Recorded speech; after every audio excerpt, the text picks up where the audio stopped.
ఈరోజు ధ్యానం కొరకై కీర్తన 39ని ధ్యానం చేసుకుందాము. దావీదు రాసిన కీర్తన.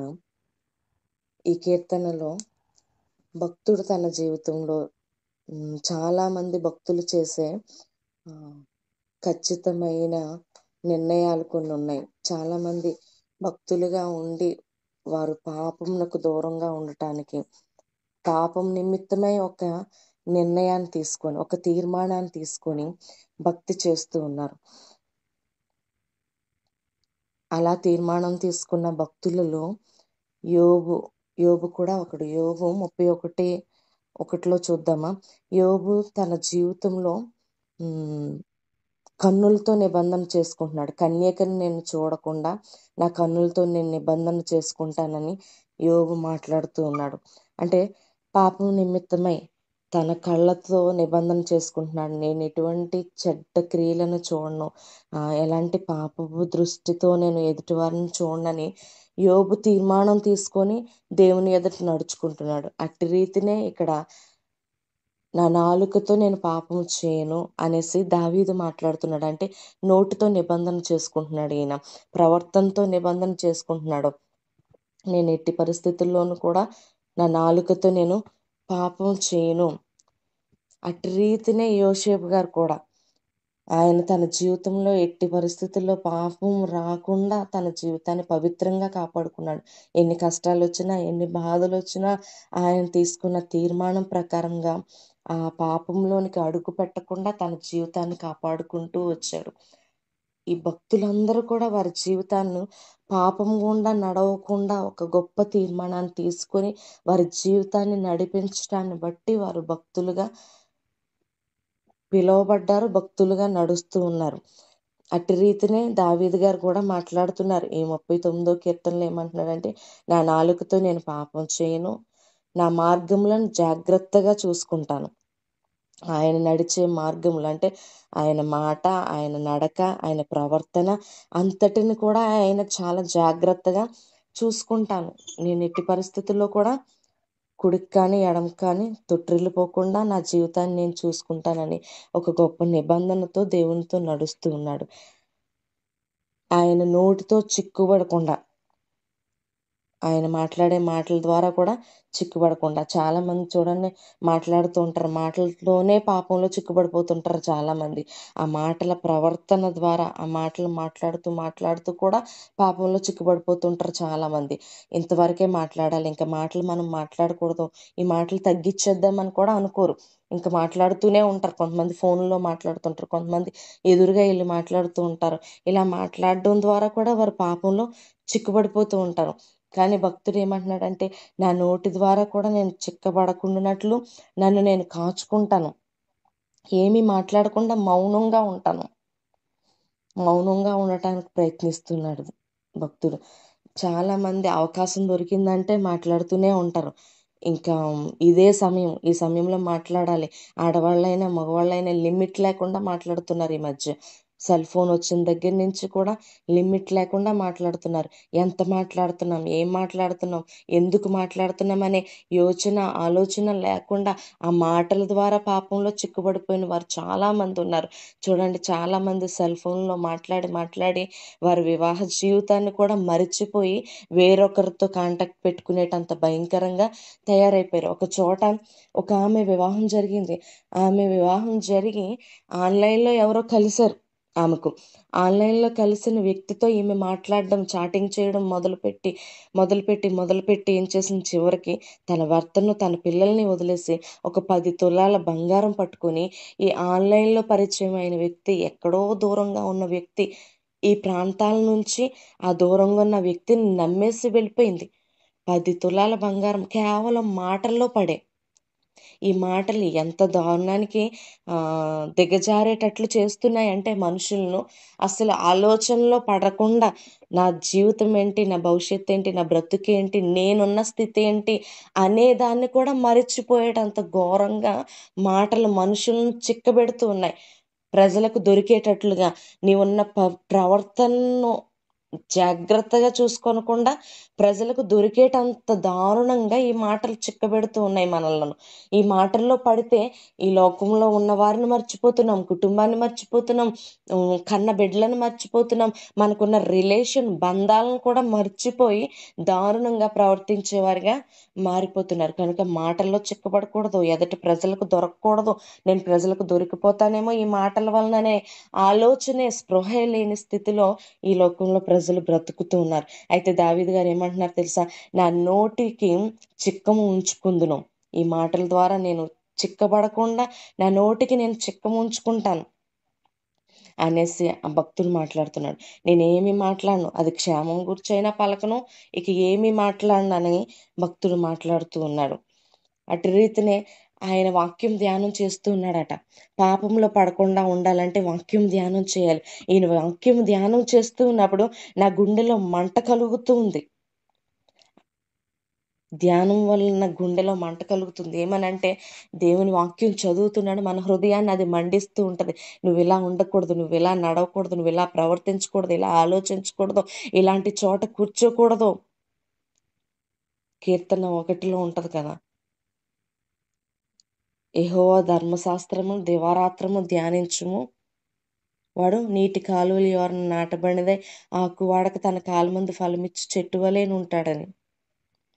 మనం దేవుని వాక్యాన్ని ధ్యానం చేసేటప్పుడు మనం ఎలా ఉంటాము? ఆకు వాడక తన కాలమందు ఫలమిచ్చి చెట్టు వలె ఉంటాము. దివారాత్రము ధ్యానం చేయాలి. అప్పుడు మనలను పాపము నుండి అది విడిపిస్తుంది. వాక్యం ధ్యానం చేస్తున్న మనలను వాక్యం ఎప్పుడు కూడా పడిపోకుండా, చెడిపోకుండా, పాపంలో చిక్కుబడిపోకుండా మనలను ఎన్నడూ కూడా ప్రక్కకు త్రోసివేయకుండా వాక్యం మనలను మండిస్తూ ఉంటుంది, మన హృదయాన్ని మండిస్తూ ఉంటుంది. ఇది తప్పు, ఇది రాంగు, ఇది అసలు ఇవే కరెక్ట్ కాదని మనలను ముందుకు నడిపిస్తూ ఉంటుంది.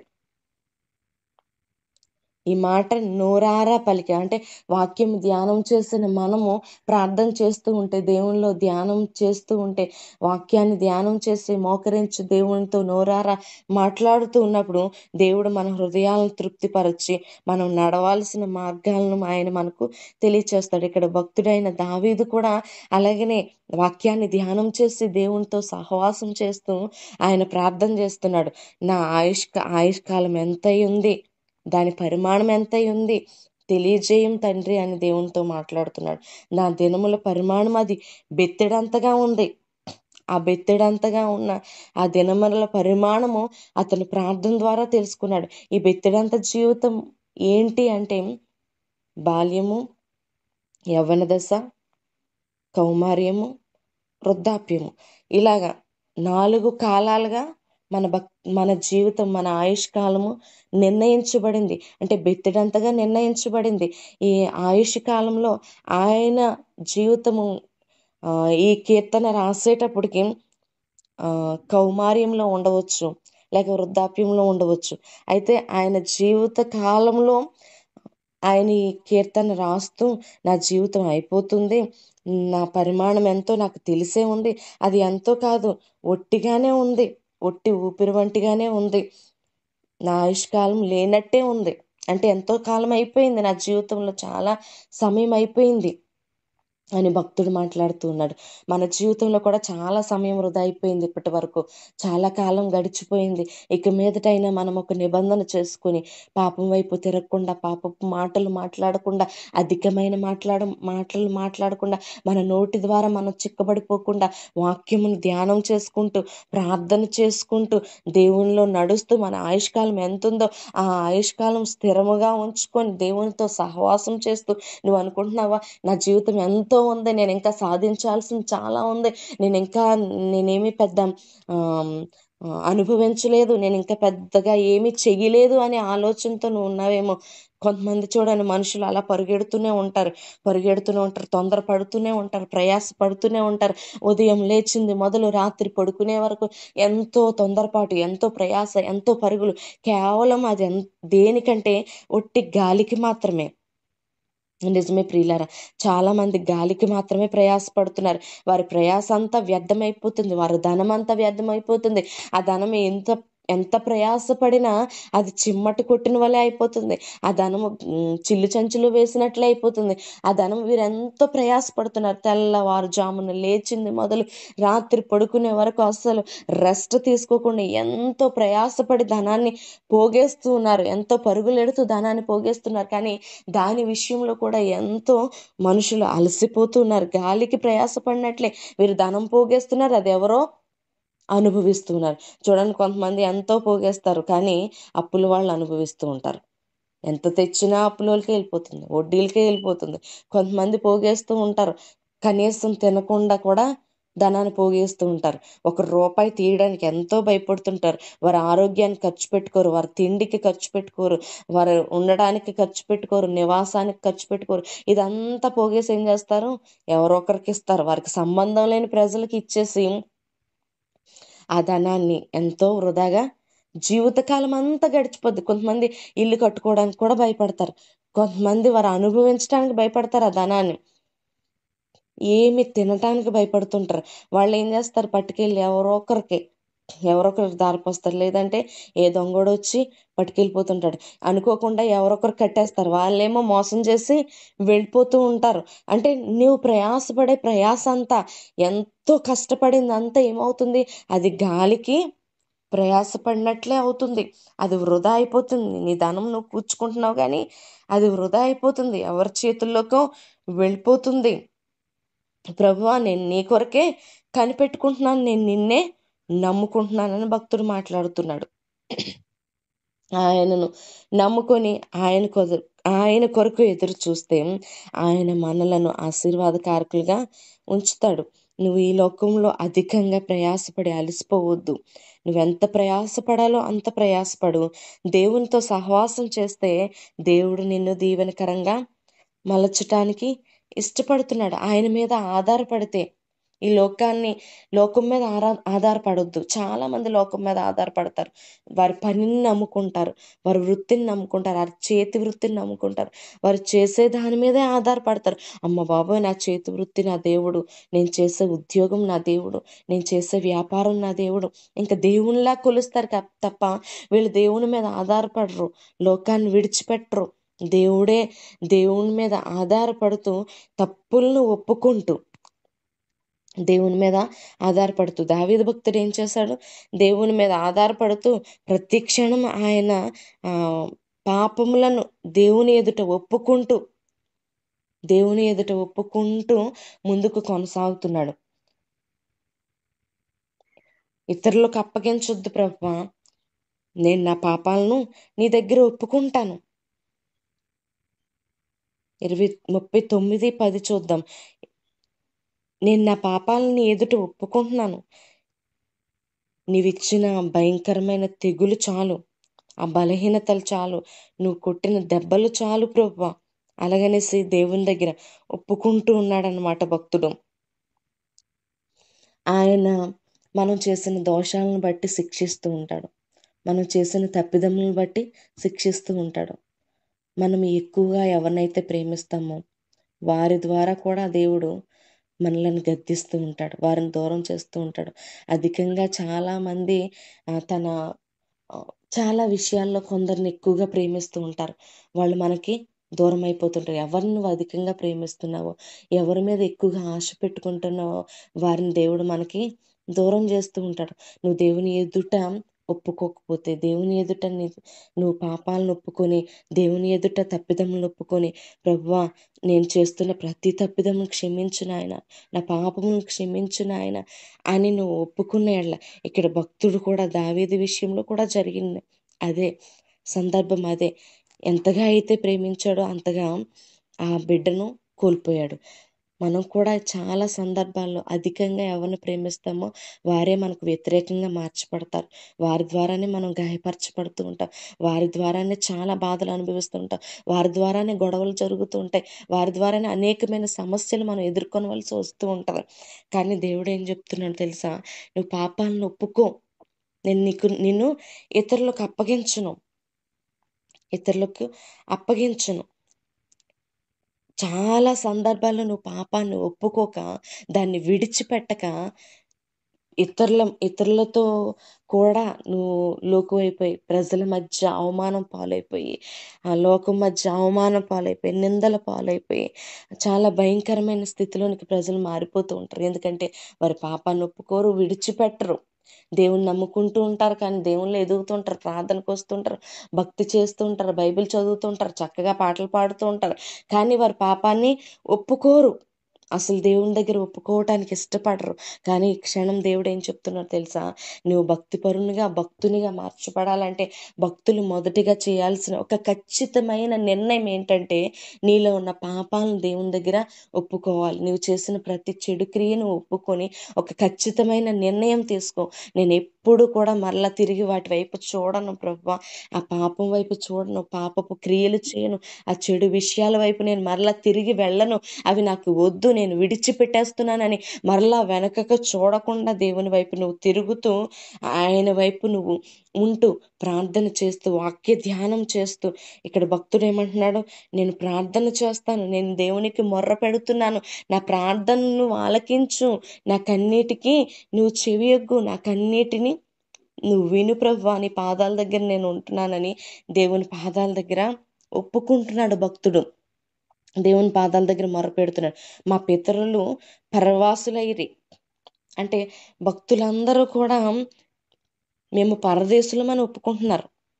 మేము ఇక్కడ వారం కాదు. హెబ్రీ 11:13లో ఉంటది కదా, భక్తులందరూ కూడా మేము పరదేశులమని ఒప్పుకుంటున్నాము, మేమందరం ఇక్కడ వారం కాదు, మేము అక్కడ వారమే, అక్కడి నుంచి వచ్చాము, మరలా అక్కడికే వెళ్తామని భక్తులందరూ ఒప్పుకుంటున్నారు. మనం మాత్రం ఇక్కడే ఉండిపోతాం, ఇక్కడే వెలగబెడతాం, ఇక్కడే రాజ్యాన్ని కట్టుకుంటాం, కోటలను వెళ్తాం, ఇక్కడే నాదంతా, నా రాజ్యం అంతా ఇక్కడే అనుకుని, ఇక్కడ గొప్పతనానికి, ఇక్కడ పేరుకు, ఇక్కడ ప్రఖ్యాతులకు, ఇక్కడ విలువలకు, ఇక్కడ ఉన్న బంధాలకు, ఇక్కడ ఉన్న ప్రేమలకు ప్రాముఖ్యం ఇచ్చి దేవునికి మనము సమయం ఇవ్వలేని వారిగా ఉన్నాం. దేవునికి మనము అవకాశం ఇవ్వలేని వారిగా ఉన్నాం. దేవునితో సమయాన్ని గడపడానికి ఇష్టపడే వారిగా లేము. మన సమయం అంతా మన బంధువులతో, మన సమయం అంతా మన పిల్లలతో, మన సమయం అంతా మన తల్లిదండ్రులతో, మన స్నేహితులతో, ఎంజాయ్మెంట్లతో, ఇంకా ఏమైనా ఉన్నాయా ఎంజాయ్ చేయడానికి అని అనుకుంటున్నాం, కానీ దేవునితో ఎంజాయ్ ఉంది, దేవుని సన్నిధానంలో ఎంజాయ్ ఉంది, దేవుని పాదాల దగ్గర ఆనందం ఉంది. మోకరించి ప్రార్థన చేస్తే దేవుడు సంతోషమిస్తాడనే ఆలోచనే లేదు. భక్తుడు ఎంత కలిగి ఉన్నా, ఒక రాజు స్థానంలో ఉండ, అతని వెనకాల ఆ వేల కొలది ప్రజలున్న, ఒక గొప్ప సైన్యం ఉన్న, చిటిక వేస్తే అనేక మంది వచ్చి రాజు మాట ఆలకించే పరిస్థితుల్లో ఉన్న రాజు ఏం చేస్తున్నాడు తెలుసా? ఆయన పాపాలను ఒప్పుకొని ఒక నిబంధన చేసుకుని, మాట ద్వారా, ప్రవర్తన ద్వారా, ఆలోచన ద్వారా, నేను ప్రజలకు చిక్కబడకుండా నేను నీతోనే ఉంటాను, నా తప్పిదములన్నిటిని క్షమించు, నేను నిత్యము వాక్యం ధ్యానం చేస్తాను. వాక్యం ధ్యానం చేస్తున్నాడు దావీదు భక్తుని గుండె మండుతూ ఉందట. నువ్వు వాక్యం ధ్యానం చేసినప్పుడు నీ హృదయం మండుతూ ఉందా? నీ హృదయం మండితే నువ్వు నీ జీవితంలో ఎంతో ఆశీర్వాదాన్ని పొందుకుంటావు. హృదయం మండే స్థితిలో ఉండాలి.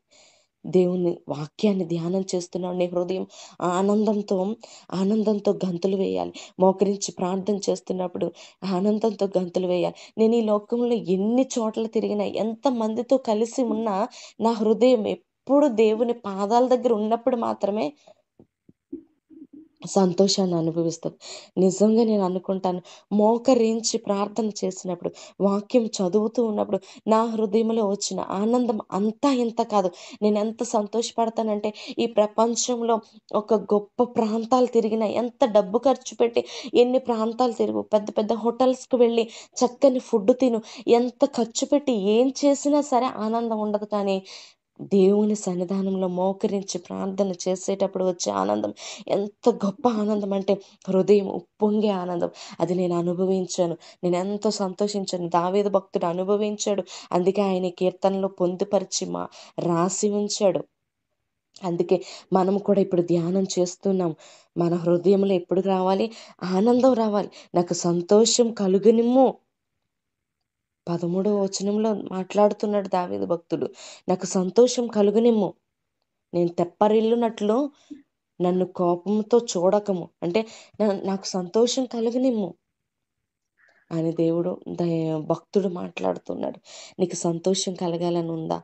దేవుని సన్నిధానంలో మోకరించు, నిత్యము ప్రార్థన చేయి, నీ ఇంటి దగ్గర నువ్వు మోకరించి ప్రార్థన చెయ్యి, వాక్యమును ధ్యానం చెయ్యి. మొదటిగా నీ పాపాలను ఒప్పుకో, ఆ పాపాలను విడిచిపెట్టు. దేవుడు నిన్ను దీవెనకరమైన వ్యక్తిగా, ఆశీర్వాదకరమైన వ్యక్తిగా మార్చాలనుకుంటున్నాడు. ఎంత ఆనందాన్ని ఇవ్వాలనుకుంటున్నాడు. నువ్వు లోకంలో వెతుకుతూ ఉన్నవా ఆనందాన్ని? అది నీకు దొరకదు ప్రియ దేవుని బిడ్డ. లోకంలో ఎంత వెతికినా దొరకదు. ఒక 10 మంది స్నేహితులు కలిసి కూర్చొని మందు తాగి విందు చేసుకొని ఎంతో ఆనందించిన వాళ్ళ మధ్య గొడవ వస్తుంది, డిస్కషన్ అవుతుంటుంది, పొట్లాడుకుంటారు వాళ్ళు. హృదయంలో ఆనందం రాదు, ఇంటికి వచ్చిన ఆనందం రాదు. నువ్వు బయటికి వెళ్ళి బంగారం కొనుక్కొని ఎంతో తృప్తి పడాలి, సంతోషపడాలి అనుకుంటున్నావా? దానివల్ల తృప్తి రాదు. ఇంకా అంతకన్నా విలువైంది కొనుక్కోవాలి. అంతకన్నా విలువైంది చూసినప్పుడు నీకేమనిపిస్తుంది? నేను కొనుక్కున్నది చాలా తక్కువే, ఇంకా విలువైంది కొనుక్కోవాలని ప్రయాసపడుతూ పరుగులెత్తుతూ ఉంటావు. నువ్వు మంచి గృహాన్ని కట్టుకున్నావా, అయినా నీకు తృప్తి అనిపించదు, ఇంకా అందమైన గృహాన్ని కట్టుకోవాలి. నువ్వు ఒక ఉద్యోగాన్ని సంపాదించుకున్నావా, ఆ ఉద్యోగంలో నీకు తృప్తి రాదు, ఇంకా పెద్ద ఉద్యోగం ఉంటే బాగున్నాయి, ఇంకా నేను ఎక్కువ సంపాదిస్తే బాగుండే అనే ఆలోచన కలుగుతూ ఉంటుంది. అంటే జీవితంలో ఎక్కడా కూడా నీకు తృప్తి అనేది కలగదు. కానీ దేవుని సన్నిధానంలో ఉన్న తృప్తి, దేవునితో గడిపిన తృప్తి, దేవునితో నడుచుచున్న తృప్తి, నీవు పరదేశివని గుర్తించుకొని పరలోక రాజ్యం వైపు నీ హృదయాన్ని నువ్వు మలుచుకుంటే నీకు పరలోకాన్ని దేవుడు సిద్ధపరుస్తున్నాడు. ఆ పరలోక రాజ్యంలో నువ్వు చేర్చబడుతున్నావు. నేను ఈ దేశం వ్యక్తిని కాదే, నాది ఈ దేశం కాదే, నాది ఈ ప్రజలు కాదే, నేను ఇక్కడ ఉండవలసిన దాన్ని కాదే, నేను ఇక్కడ ఉండవలసిన వాడను కాదే, నేను ఒకప్పుడు ఒకానొక ప్రాంతం నుంచి వచ్చాను, నేను పరవాసిని, నేను మరలా అక్కడికి వెళ్ళబోతున్నాను అనే ఆ ప్రాంతం మీద, అంటే పరలోకం మీద నువ్వు దృష్టి ఉంచి, పరమందున్న దేవుని వైపు నువ్వు దృష్టి ఉంచి వెళ్ళాలనే ఆలోచనతో నీ జీవితాన్ని ఒక స్పృహలోనికి నడిపించుకొని నడుస్తూ ఉన్నప్పుడు దేవుడు మనల్ని ఎంతగా తృప్తిపరుస్తాడంటే, నువ్వు భూమి మీద తృప్తిపరచబడతావు, పరలోకంలో కూడా ఆయన కుడిపార్శ్వమున కూర్చొని ఆనందించే భాగ్యాన్ని దేవుడు ఇవ్వబోతూ ఉన్నాడు. నువ్వెంత ప్రయాసపడినా అది గాలికి మాత్రమే. పరుగులెడుతున్నావా, అలసిపోతున్నావా, వేదన చెందుతున్నావా, నేనెంత అలసినా, నేనెంత కష్టపడినా నాకు వేదనే మిగులుతుందని బాధపడుతున్నావా? అయితే నీ ప్రయాసలో నువ్వు ఆనందాన్ని పొందుకోవాలంటే, నీ కష్టంలో నువ్వు సంతోషాన్ని పొందుకోవాలంటే ఒక్కటే నువ్వు చేయాల్సింది ఏంటి తెలుసా? దేవుని వాక్యాన్ని ధ్యానం చేయాలి, మోకాళ్ళ ప్రార్థన అనుభవాన్ని కలిగి ఉండాలి, నీ పాపాన్ని ఒప్పుకొని ఉండాలి, వాటిని విడిచిపెడుతూ ఉండాలి. అటు రీతిని ఉంటే మాత్రమే దేవుడు మనలను ఆశీర్వాదకరంగా మలుస్తాడు. యోబు జీవితం ఎంత దీవెనకరంగా ఉందో మనం ధ్యానం చేసేటప్పుడు జ్ఞాపకం చేసుకున్నాం కదా. మొదటిగా దావీదు గారి జీవితం ఎంత ఆశీర్వాదకరంగా ఉందో. ఆయన ఒక రాజుగా దేవుడు నిలబెట్టుకున్నాడు. గొర్రెల కాపరి అయిన దావీదును దేవుడు ఒక రాజుగా నిలవబెట్టుకున్నాడు. అట్టి రీతిని దావీదు గారిని నిలవబెట్టుకున్న దేవుడు యోబు గారిని కూడా ఒక ఆశీర్వాదకరమైన స్థితిలో, ఆయన కష్టాలు పడిన, ఇబ్బందులు పడిన, ఆయన తీసుకున్న నిర్ణయం ద్వారా నేను పాపంలో ఉండను, పాపపు జీవితాన్ని జీవించునని ఆయన తీసుకున్న నిర్ణయం ద్వారా ఆయన దేవుడు రెండంతల ఆశీర్వాదం ద్వారా నిలబెట్టాడు.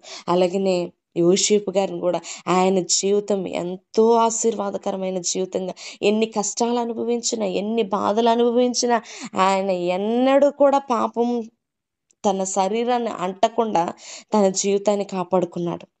అందుకే ఆయన జీవితం ఎంతో దీవెనకరంగా ఒక గొప్ప స్థానంలో యోసేపు గారు నిలవబడ్డారు. మరి నా జీవితాలు కూడా ఒక గొప్ప స్థానంలో నిలబడాలంటే నువ్వు ఒక గొప్ప తీర్మానం తీసుకో. ఈ ఉదయకాల సమయంలో దేవుడు మాట్లాడుతూ ఉన్నాడు. నీవు గొప్ప తీర్మానం తీసుకో, నిబంధన చేసుకో, నేను ఎట్టి పాపమును కూడా లోనవును, ఆ పాపం నా దరికి రానివ్వను, నేను నిత్యము నిన్ను ధ్యానం చేస్తాను, నీ వాక్యం ధ్యానం చేస్తాను, ప్రార్థన చేస్తానని భక్తుడు ఏ రీతినైతే నిర్ణయం తీసుకుని నడిచాడో మనం కూడా ఆ రీతిని నిర్ణయం తీసుకుని నడుద్దాం. దేవుడి కొద్ది మాటలు దీవించును గాక. ఆమేన్.